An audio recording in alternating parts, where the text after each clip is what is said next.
Assalamualaikum warahmatullahi wabarakatuh teman-teman. Jumpa lagi dengan channel Kandang Mas Al.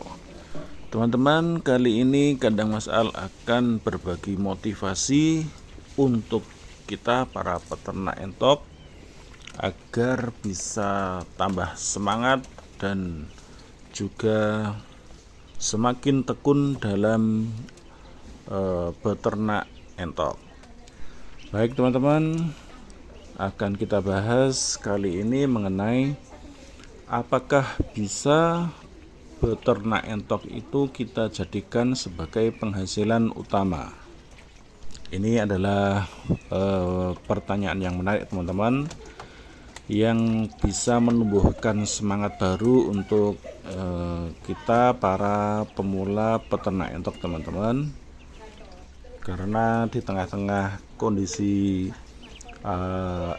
perekonomian yang semakin berat teman-teman, lapangan kerja yang susah, harga-harga barang juga pada naik-naik semua. Nah, salah satu alternatif untuk kita menambah penghasilan ataupun dijadikan penghasilan utama itu dari beternak entok itu apakah bisa? Nah, ini akan kita bahas teman-teman. Oke, baik teman-teman. Jadi teman-teman, pertanyaan yang tadi, apakah kita bisa menjadikan ternak entok itu sebagai penghasilan utama? Jawabannya bisa, tapi ada tapinya teman-teman. Bisa, tapi dengan cara-cara yang akan saya sampaikan ini tolong diperhatikan, dipahami agar bisa kita mencapai penghasilan yang bisa kita dapat dari beternak entok ini teman-teman. Baik teman-teman, ada 4 hal yang perlu kita bahas untuk pertanyaan di atas tadi teman-teman. Jadi saya jawab teman-teman, apakah bisa kita jadikan beternak entok itu sebagai penghasilan utama? Jawabannya bisa teman-teman. Nah, caranya bagaimana? Yang pertama teman-teman, ini ada beberapa cara yang saya sampaikan nanti, kemungkinan ada sekitar 4 cara teman-teman. Nah, yang pertama yang akan kita bahas adalah tentang modal teman-teman. Beternak entok itu perlu modal karena tujuannya untuk bisnis atau untuk penghasilan utama kita teman-teman. Modal ini dipakai untuk satu, bisa dipakai untuk membuat kandang. Kalau kita tidak punya lahan, kita harus minimal sewa lahan. Kemudian kita akan beli indukan yang berkualitas teman-teman. Nah, poin pertama ini saya rasa cukup bisa dipahami teman-teman. Jadi kita wajib untuk menyiapkan modal teman-teman. Nah, modal yang untuk kita belikan indukan ini teman-teman, itu kita harus punya target minimal. Kita harus beli indukan itu ya jangan puluhan teman-teman, tapi ratusan. Kenapa? Karena untuk mengejar target agar kita bisa segera untuk mulai produksi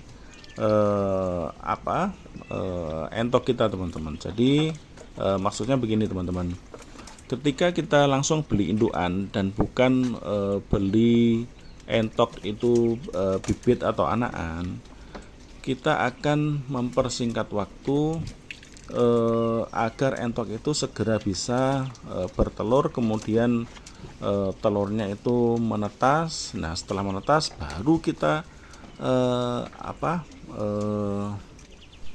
kita tentukan apakah DOE-nya ini langsung kita pasarkan atau kita rawat dulu, besarkan dulu sekitar 2 bulan atau 3 bulan baru kita jual teman-teman. Nah, di situ nanti kita akan memilah pasar kita.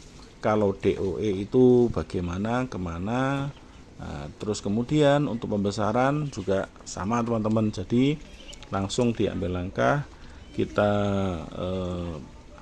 kita besarkan DOE-nya dengan cara-cara khusus yang mungkin sudah saya sampaikan di video saya sebelumnya, agar kita tidak terlalu banyak mengeluarkan modal kita untuk membesarkan DOE kita. Jadi cara untuk pembesaran yang kemarin di video saya sudah saya sampaikan itu bisa diterapkan, kemudian bisa kita praktekkan dan langsung kita jalankan teman-teman. Baik teman-teman, untuk yang poin pertama mengenai modal saya rasa sudah cukup. Kita lanjut ke poin kedua. Nah, poin kedua ini teman-teman mengenai perawatan.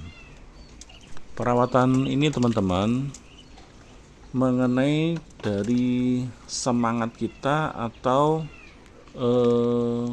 kerja keras kita dalam menangani entok kita teman-teman. Jadi tidak bisa asal-asalan, tidak boleh seenaknya saja teman-teman. Contoh misalkan kandang kotor kita males, nah itu tidak bisa. Jadi kandang kotor harus selalu kita bersihkan. Kemudian kita melihat ada entok yang kurang fit atau nafsu makannya kurang bagus, langsung kita ambil tindakan. Itu yang saya maksud dengan perawatan teman-teman. Jadi kita benar-benar fokuskan pikiran dan tenaga kita untuk merawat, untuk menangani entok kita, karena itu adalah bisnis kita teman-teman. Jadi kita harus menanamkan dalam diri kita bahwa ini bisnis saya harus kerja keras dalam menangani ternak entok kita itu. Itu yang saya maksud dengan perawatan teman-teman. Oke, yang ketiga adalah mengenai pakan teman-teman. Di video saya sebelumnya sudah saya sampaikan pakan, jenis-jenis pakan yang bisa membuat kita itu tidak terlalu banyak mengeluarkan modal kita untuk masalah pakan entok kita teman-teman. Jadi teman-teman, kalau kita fokuskan untuk misalkan pembesaran teman-teman, atau kita sudah menargetkan bahwa bisnis entok ini hanya untuk pembesaran saja. Nah, hal yang paling penting, yang paling vital adalah salah satunya itu pakan teman-teman.